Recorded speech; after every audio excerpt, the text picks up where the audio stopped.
हरियाणा विद्यालय शिक्षा विभाग द्वारा एजुसेट प्रायोजित कार्यक्रम में आप सभी विद्यार्थियों का एक बार फिर से स्वागत है। प्यारे विद्यार्थियों, आज हम जो पाठ पढ़ने जा रहे हैं उसका शीर्षक है नीलकंठ, जिसकी रचनाकार हैं प्रख्यात साहित्यकारा महादेवी वर्मा। तो चलिए शुरू करते हैं आज का पाठ। नीलकंठ, कक्षा 7, वसंत, भाग 2। सबसे पहले लेखिका परिचय। महादेवी वर्मा का जन्म 26 मार्च 1907 को होली के दिन फर्रुखाबाद, उत्तर प्रदेश में हुआ था। आपकी प्रारंभिक शिक्षा मिशन स्कूल इंदौर में हुई। महादेवी 1929 में बौद्ध दीक्षा लेकर भिक्षुणी बनना चाहती थी, लेकिन महात्मा गांधी के संपर्क में आने के बाद आप समाज सेवा में लग गई। 1932 में इलाहाबाद विश्वविद्यालय से संस्कृत में एमए करने के पश्चात आपने नारी शिक्षा प्रसार के मंतव्य से प्रयाग महिला विद्यापीठ की स्थापना की व उसकी प्रधानाचार्य के रूप में कार्यरत रही। मासिक पत्रिका चांद का अवैतनिक संपादन किया। 11 सितंबर 1987 को इलाहाबाद, उत्तर प्रदेश में आपका निधन। पहले महादेवी वर्मा द्वारा रचित पाठ नीलकंठ का आदर्श वाचन। उस दिन एक अतिथि को स्टेशन पहुंचाकर मैं लौट रही थी कि चिड़ियों और खरगोशों की दुकान का ध्यान आ गया और मैंने ड्राइवर को उसी ओर चलने का आदेश दिया। बड़े मियाँ चिड़िया वाले की दुकान के निकट पहुंचते ही उन्होंने सड़क पर आकर ड्राइवर को रुकने का संकेत दिया। मेरे कोई प्रश्न करने के पहले ही उन्होंने कहना आरंभ किया, सलाम गुरुजी, पिछली बार आने पर आपने मोरों के बच्चों के लिए पूछा था। शंकरगढ़ से एक चिड़ी मार 2 मोर के बच्चे पकड़ लाया है। एक मोर है, एक मोरनी, आप पाल लें। मोर के पंजों से दवा बनती है, सो ऐसे ही लोग खरीदने आए थे। आखिर मेरे सीने में भी तो इंसान का दिल है, मारने के लिए ऐसी मासूम चिड़ियों को कैसे दे दूं?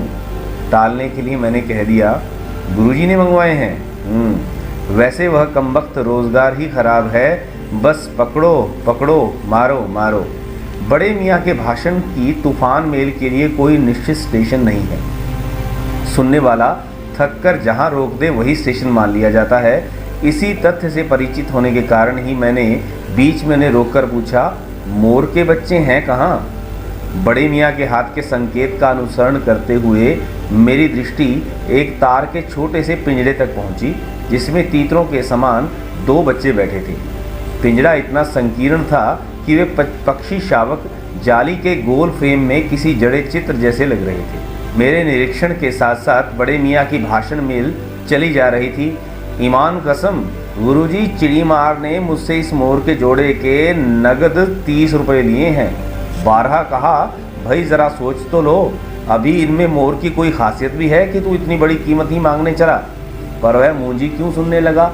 आपका ख्याल करके अछता पछता कर देना ही पड़ा।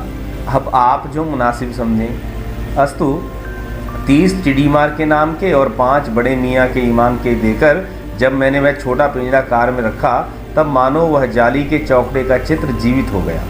दोनों पक्षी शावकों के छटपटाने से लगता था मानो पिंजरा ही सजीव और उड़ने योग्य हो गया है। घर पहुँचने पर सब कहने लगे, तीतर हैं, मोर कहकर ठग लिया है। अनेक बार ठगे जाने के कारण ही ठगे जाने की बात मेरे चिढ़ जाने की दुर्बलता बन गई है। अप्रसन्न होकर मैंने कहा, मोर के क्या सुरखाब के पर लगे हैं? है तो पक्षी ही। चिढ़ा दिया जाने के कारण ही संभवतः उन दोनों पक्षियों के प्रति मेरे व्यवहार और यत्न में कुछ विशेषता आ गई। पहले अपने पढ़ने लिखने के कमरे में उनका पिंजरा रखकर उसका दरवाज़ा खोला, फिर 2 कटोरों में सत्तू की छोटी छोटी गोलियां और पानी रखा। वे दोनों चूहेदानी जैसे पिंजरे से निकलकर कमरे में मानो खो गए।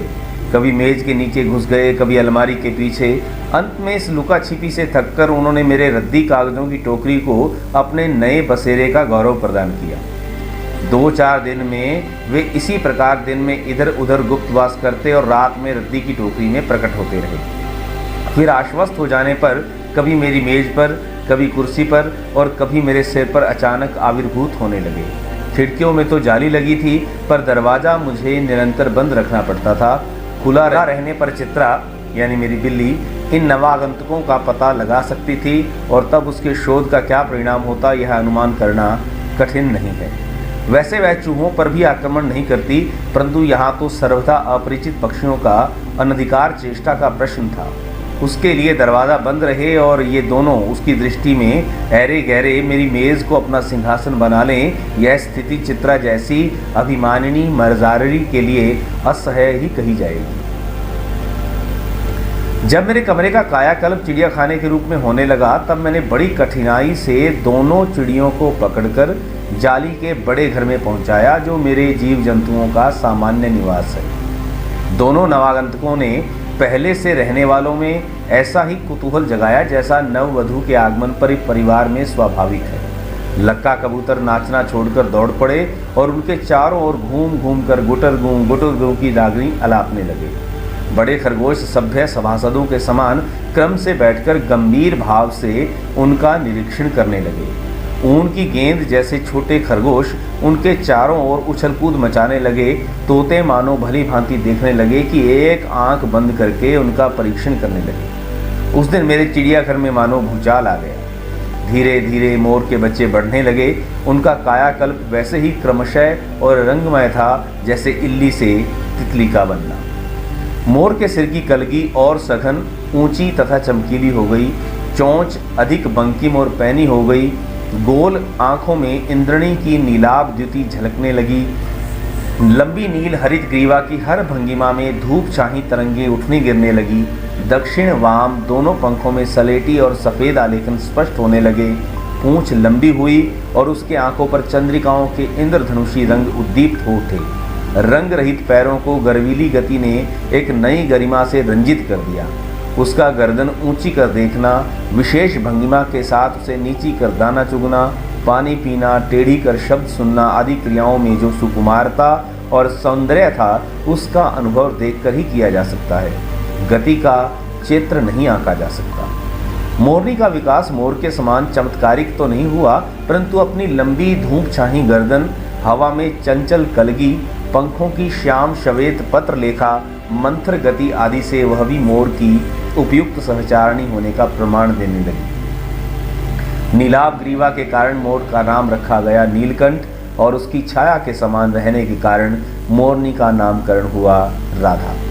मुझे स्वयं ज्ञात नहीं कि कब नीलकंठ ने अपने आप को चिड़ियाघर के निवासी जीव जंतुओं का सेनापति और संरक्षक नियुक्त कर लिया। सवेरे ही वह सब खरगोश, कबूतर आदि की सेना एकत्र कर उस ओर ले जाता जहां दाना दिया जाता और घूम घूम कर मानो सबकी रखवाली करता रहता। किसी ने कुछ गड़बड़ की और वह अपने तीखे चंचू प्रहार से उन्हें दंड देने दौड़ा। खरगोश के छोटे बच्चों को वह चोंच से उनके कान पकड़कर ऊपर उठा लेता था और जब तक वे आर्त्र क्रंदन न करने लगते उन्हें अधर में लटकाए रखता। कभी कभी उसकी पैनी चोंच से खरगोश के बच्चे का कर्णवेध संस्कार भी हो जाता था, पर वे कभी उससे क्रोधित होने का अवसर न देते थे। दंड विधान के समान ही उन जीव जंतुओं के प्रति उसका प्रेम भी असाधारण था। प्राय वह मिट्टी में पंख फैलाकर बैठ जाता और वे सब उसकी लंबी पूंछ और सघन पंखों में छुआमल सा खेल खेलते रहते। ऐसी ही किसी स्थिति में एक सांप जाली के भीतर पहुंच गया। सब जीव जंतु भागकर इधर उधर छिप गए। केवल एक शिशु खरगोश सांप की पकड़ में आ गया। निगलने के प्रयास में सांप ने उसका आधा पिछला शरीर तो मुंह में दबा रखा था, शेष आधा जो बाहर था उसे चींची का स्वर भी इतना तीव्र नहीं निकल सकता था कि किसी को स्पष्ट सुनाई दे सके। नीलकंठ दूर ऊपर झूले में सो रहा था। उसी के चौकन्ने कानों ने उस मंद स्वर की व्यथा पहचानी और वह पूंछ पंख समेटकर सर से एक झपट्टे से नीचे आ गया। संभवतः अपनी सहज चेतना से ही उसने समझ लिया होगा कि सांप के फन पर चोंच मारने से खरगोश भी घायल हो सकता है। उसने सांप को फन के पास पंजों से दबाया और फिर चोंच से इतने प्रहार किए कि वह अधमरा हो गया। पकड़ ढीली पड़ते ही खरगोश का बच्चा मुख से निकल तो आया, परंतु निश्चेष सा वहीं पड़ा रहा। राधा ने सहायता देने की आवश्यकता नहीं समझी, परंतु उसकी मंद केका से किसी असामान्य घटना की सूचना सब और प्रसारित कर दी। माली पहुंचा, फिर हम सब पहुंचे। नीलकंठ जब सांप के 2 खंड कर चुका था, तब उस शिशु खरगोश के पास गया और रात भर उसे पंखों के नीचे उछलता देता रहा। कार्तिकेय ने अपने युद्ध वाहन के लिए मयूर को क्यों चुना होगा, यह उस पक्षी का रूप और स्वभाव देखकर समझ में आ जाता है। मयूर कलाप्रिय वीर पक्षी है, हिंसक मात्र नहीं। इसी से उसे बाज, चील आदि की श्रेणी में नहीं रखा जा सकता। जीवन ही क्रूर कर्म है। नीलकंठ में उसकी जातिगत विशेषताएं तो थी ही, उनका मानवीकरण भी हो गया था। मेघों की सांवली छाया में अपने इंद्रधनुष के गुच्छे जैसे पंखों को मंडलाकार बनाकर वह नाचता था। तब उस नृत्य में एक सहजात लय ताल रहता था। आगे पीछे दाहिने बाएं क्रम से घूमकर वह किसी अलक्ष्य सम पर ठहर जाता था। राधा नीलकंठ के समान नहीं नाच सकती थी, परंतु उसकी गति में भी एक छंद रहता था।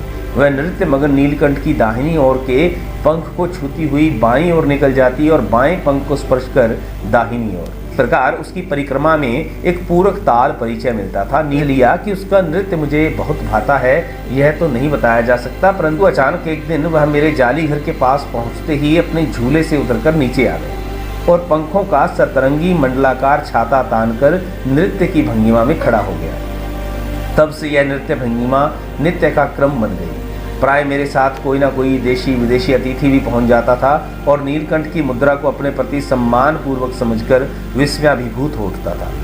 कई विदेशी महिलाओं ने उसे परफेक्ट जेंटलमैन की उपाधि दे डाली। जिस नुकीली पैनी चोंच से वह भयंकर विषधर को खंड खंड कर सकता था, उसी से मिल रखे हुए भुने चने ऐसी कोमलता से हौले हौले उठाकर खाता था कि हंसी भी आती थी और विस्मय भी होता था।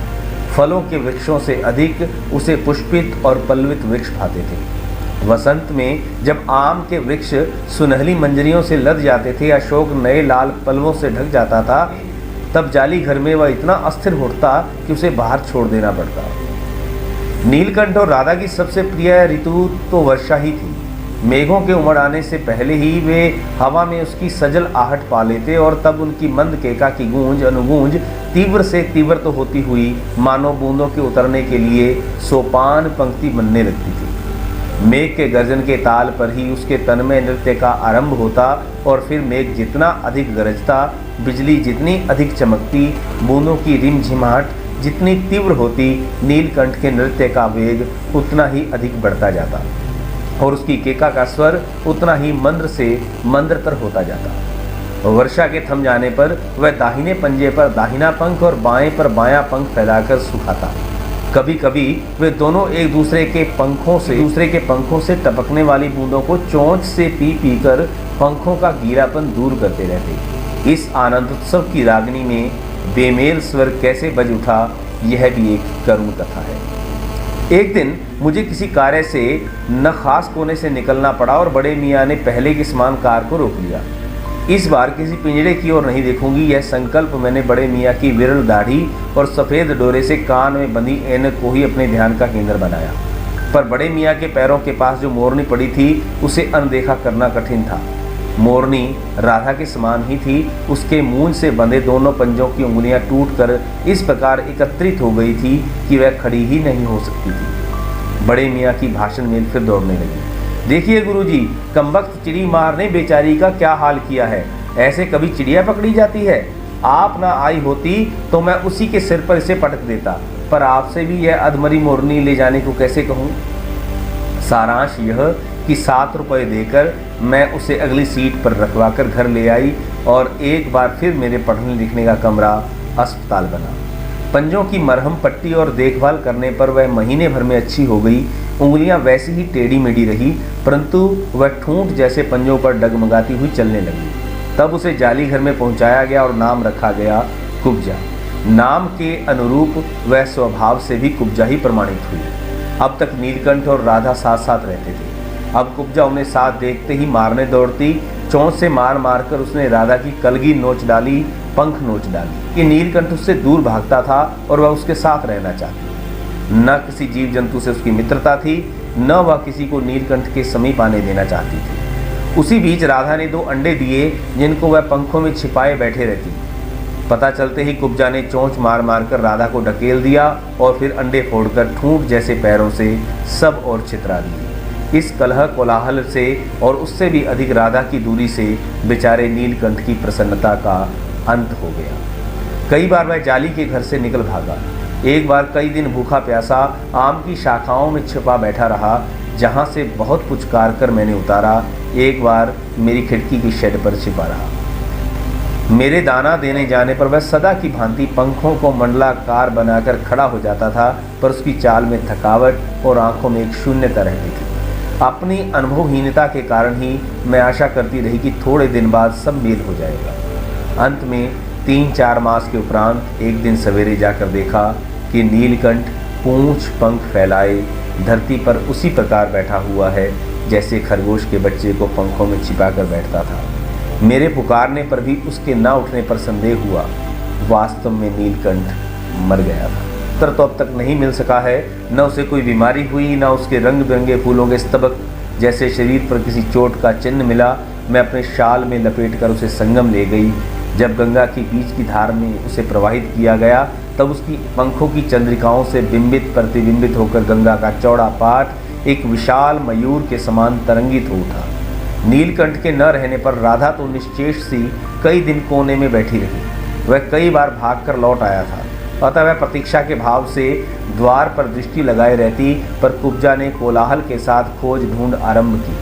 खोज के क्रम में वह प्राय जाली का दरवाजा खुलते ही बाहर निकल आती थी और आम, अशोक, कचनार आदि की शाखाओं में नीलकंठ को ढूंढती रहती थी। एक दिन आम से उतरी ही थी कि कजली, जो मेरी अल्सेशियन कुतिया है, उसके सामने उसकी नज़र पड़ गई। स्वभाव के अनुसार उसने कजली पर भी चोंच से प्रहार किया। परिणामतः कजली के 2 दांत उसकी गर्दन पर लग गए। इस बार उसका कलह, कोलाहल और द्वेष प्रेम भरा जीवन बचाया न जा सका।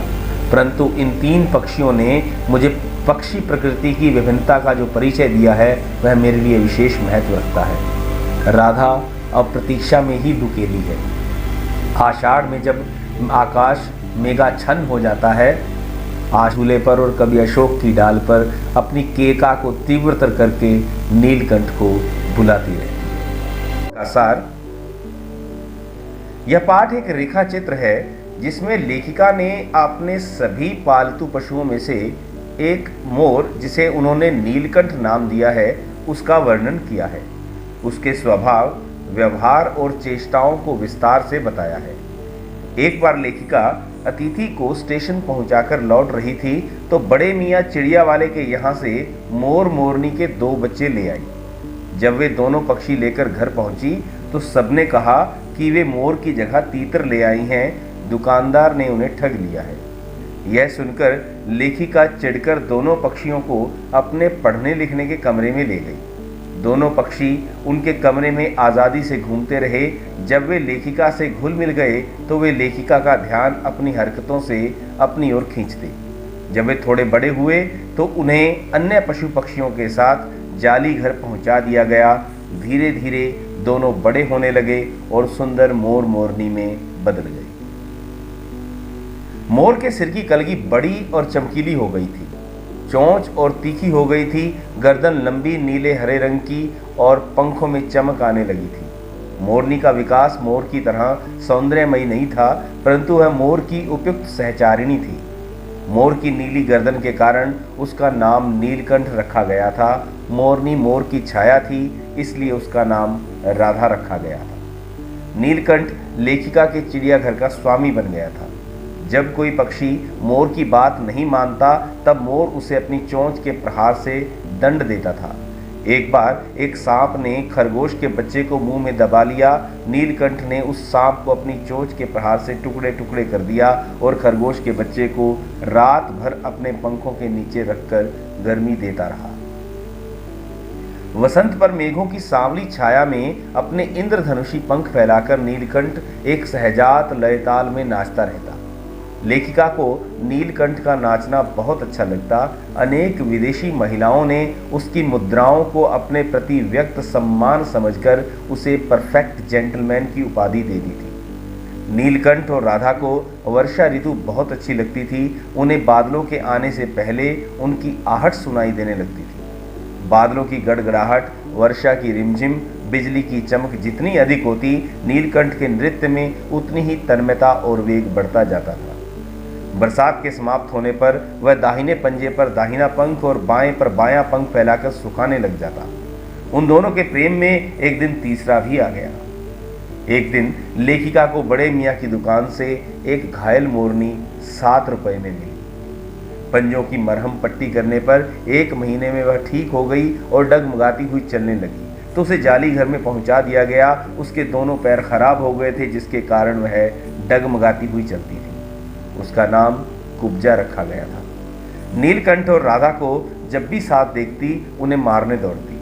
उसने चोंच से मार मारकर राधा की कलगी और पंख नोच डाले थे। नीलकंठ इससे दूर भागता, पर वह उसके साथ रहना चाहती। कुब्जा की किसी भी पक्षी से मित्रता नहीं थी। कुछ समय बाद राधा ने 2 अंडे दिए। वह उन अंडों को अपने पंखों में छिपाए बैठी रहती थी। जैसे ही कुब्जा को राधा के अंडों के विषय में पता चला, उसने अपनी चोंच के प्रहार से उसके अंडों को तोड़ दिया।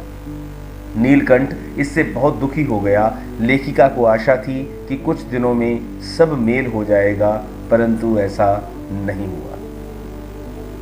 3-4 माह के बाद अचानक एक दिन सुबह लेखिका ने नीलकंठ को मरा हुआ पाया। न उसे कोई बीमारी हुई थी, न ही उसके शरीर पर कोई चोट का निशान था। लेखिका ने उसे अपनी शॉल में लपेटकर संगम में प्रवाहित कर दिया। नीलकंठ के न रहने पर राधा कई दिनों तक कोने में बैठी रहकर नीलकंठ का इंतजार करती रही, परंतु कुब्जा ने नीलकंठ के दिखाई न देने पर उसकी खोज आरंभ कर दी। एक दिन वह लेखिका की अल्सेशियन कुतिया कजली के सामने पड़ गई। कुब्जा ने उसे देखते ही चोंच से प्रहार कर दिया। कजली ने अपने स्वभाव के अनुरूप कुब्जा की गर्दन पर 2 दांत लगा दिए। कुब्जा का इलाज करवाया गया, परंतु वह नहीं बची। राधा नीलकंठ की प्रतीक्षा कर रही है। बादलों को देखते ही वह अपनी केका ध्वनि से नीलकंठ को बुलाती है। तो पाठ के अंदर आए गए कठिन शब्दार्थ, उनका काठिन्य निवारण: चिड़ीमार, पक्षियों को पकड़ने वाला; बारह यानी बार बार; शावक, बच्चा; अनुसरण, पीछे पीछे चलना; आविर्भूत, प्रकट, नवागंतुक, नया नया आया हुआ; माजारी, मादा बिल्ली; सघन, बहुत घनी; बंकिम, टेढ़ा; नीलाभ, नीली आभा; ग्रीवा, गर्दन; भंगिमा, मुद्रा; द्युति, चमक, उद्दीप्त होना, चमकना;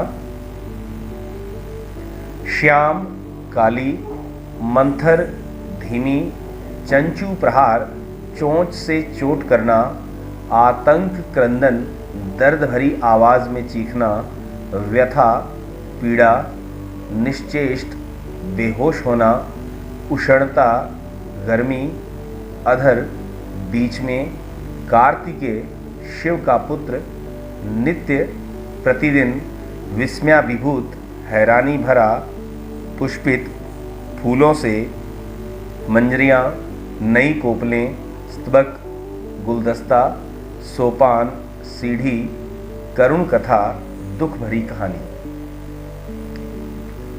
प्रश्नोत्तर निबंध से। सबसे पहला प्रश्न है, मोर मोरनी के नाम किस आधार पर रखे गए? मोर की गर्दन नीली थी, इसलिए उसका नाम नीलकंठ रखा गया, जबकि मोरनी मोर के साथ साथ रहती थी, अतः उसका नाम राधा रखा गया। प्रश्न 2, जाली के बड़े घर में पहुंचने पर मोर के बच्चों का किस प्रकार स्वागत हुआ? मोर के शावकों को जब जाली के बड़े घर में पहुंचाया गया तो दोनों का स्वागत ऐसे किया गया जैसे नववधू के आगमन पर किया जाता था। लक्का कबूतर नाचना छोड़ उनके चारों ओर घूम घूम कर गुटरगू करने लगा।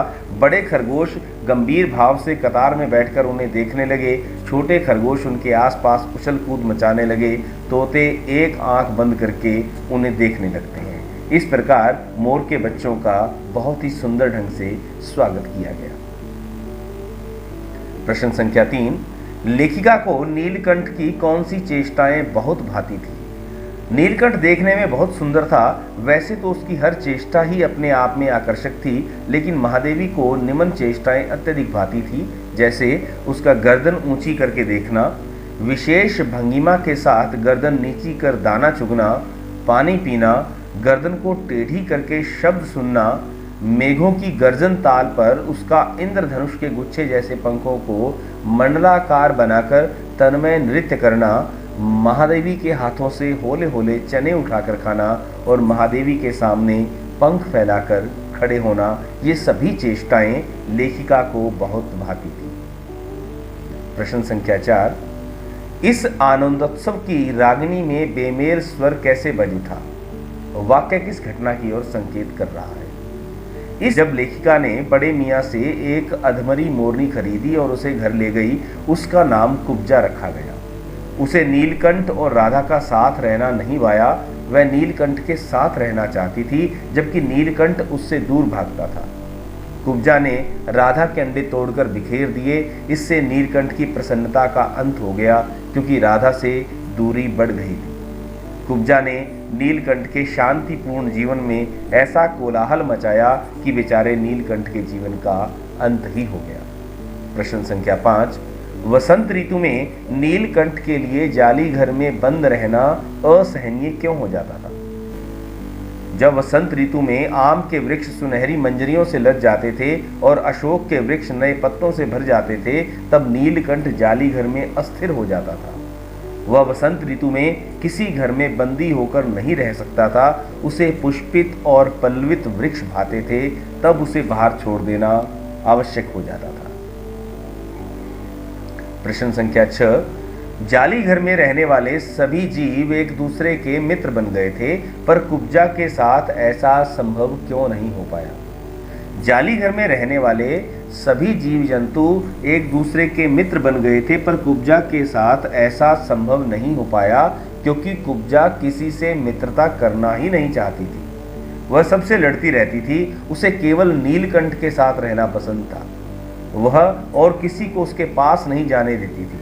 किसी को उसके साथ देखते ही वह चोंच से मारना शुरू कर देती थी। प्रश्न संख्या 7, नीलकंठ ने खरगोश के बच्चे को सांप से किस प्रकार बचाया? इस घटना के आधार पर नीलकंठ के स्वभाव की विशेषताओं का उल्लेख कीजिए। एक बार सांप जाली घर के भीतर आ गया। सब जीव जंतु भागकर इधर उधर छिप गए। केवल एक शिशु खरगोश सांप की पकड़ में आ गया। सांप ने उसे निगलना चाहा और उसका आधा पिछला शरीर मुंह में दबा लिया। नन्हा खरगोश धीरे धीरे चीं चीं कर रहा था। सोए हुए नीलकंठ ने दर्द भरी व्यथा सुनी तो वह अपने पंख समेटता हुआ झूले से नीचे आ गया। अब उसने बहुत सतर्क होकर सांप के फन के पास पंजों से दबाया और फिर अपनी चोंच से इतने प्रहार उस पर किए कि वह अधमरा हो गया और फन की पकड़ ढीली होते ही खरगोश का बच्चा मुख से निकल आया। इस प्रकार नीलकंठ ने खरगोश के बच्चे को सांप से बचाया। इस घटना के आधार पर नीलकंठ के स्वभाव की निम्नलिखित विशेषताएं उभरकर सामने आती हैं। पहली, सतर्कता। जाली घर के ऊंचे झूले पर सोते हुए भी उसे खरगोश की कराह सुनकर यह शक हो गया कि कोई प्राणी कष्ट में है। वह झट से झूले से नीचे उतरा। दूसरी, वीरता। नीलकंठ वीर प्राणी है। अकेले ही उसने सांप से खरगोश के बच्चे को बचाया और सांप के 2 खंड टुकड़े करके अपनी वीरता का परिचय दिया। कुशल संरक्षक। खरगोश को मृत्यु के मुंह से बचाकर उसने सिद्ध कर दिया कि वह कुशल संरक्षक है। उसके संरक्षण में किसी भी प्राणी को कोई भय नहीं था। भाषा की बात।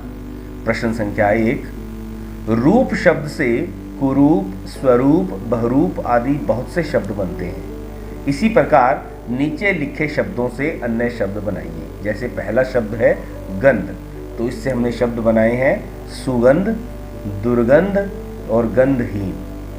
रंग से रंगना, रंगीला, नौरंग।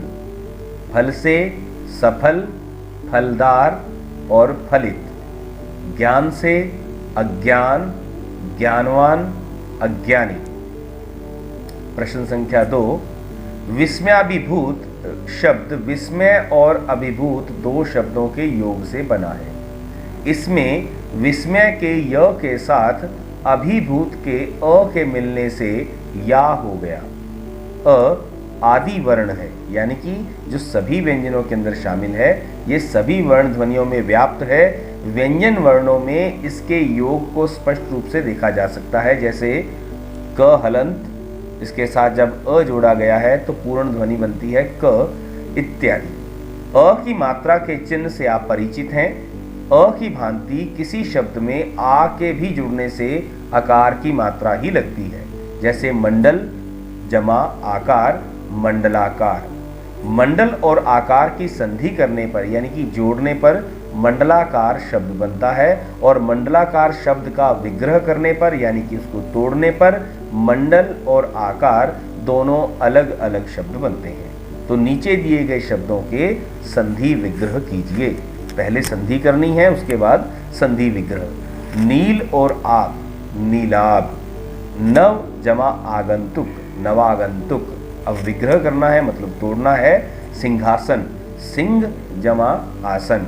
मेघाच्छन्न, मेघ जमा आच्छन्न। तो यहाँ पे जो उदाहरण दिए गए हैं आपको, वो संधि और संधि विग्रह के उदाहरण दिए गए हैं, जिनको आपने अपने अध्यापक के दिशा निर्देशन में अच्छी प्रकार से करना है। तो अब बात करते हैं निबंध से आगे के प्रश्नों की। पहला प्रश्न है, यह पाठ एक रेखा चित्र है, रेखा चित्र की क्या क्या विशेषताएं होती हैं?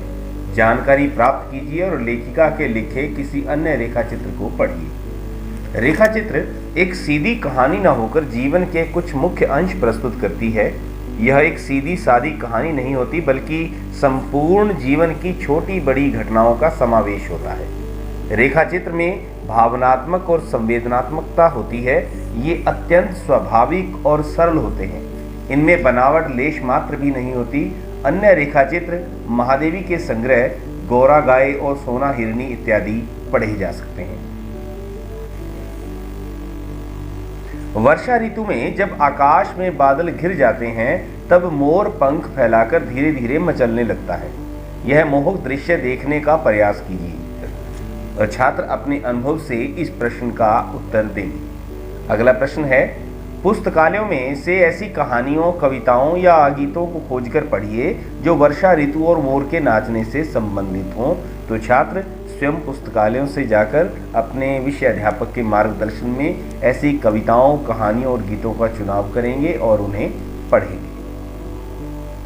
अनुमान और कल्पना।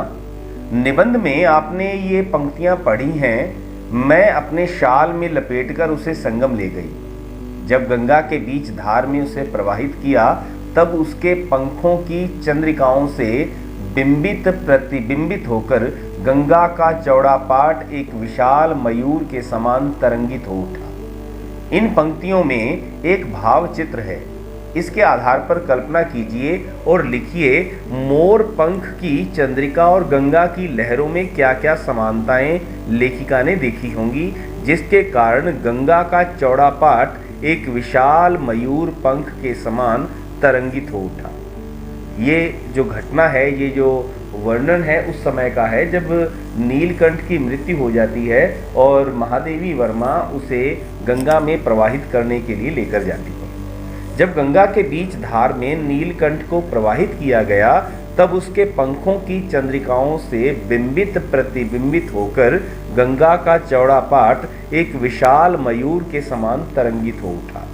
गंगा यमुना के श्वेत श्याम जल का मिलन प्रातःकाल के सूर्य की किरणों से जब सतरंगी दिखाई देता है, तो दूर दूर तक किसी मयूर के नृत्य का दृश्य ही प्रस्तुत करता है, जो अत्यंत लुभावना व मनमोहक होता है। गंगा की लहरों के हिलने डुलने में मोर के पंखों की थिरकन का आभास होता होगा। अगला प्रश्न, नीलकंठ की नृत्य भंगिमा का शब्द चित्र प्रस्तुत कीजिए। मेघों के घिरते ही नीलकंठ के पांव थिरकने लगते हैं। जैसे जैसे वर्षा तीव्र से तीव्रतर होती, उसके पांव में शक्ति आ जाती और नृत्य तेजी से होने लगता, जो अत्यंत मनोहारी होता। नीलकंठ के पंख फैलाते ही इंद्रधनुष का दृश्य साकार हो उठता। धन्यवाद।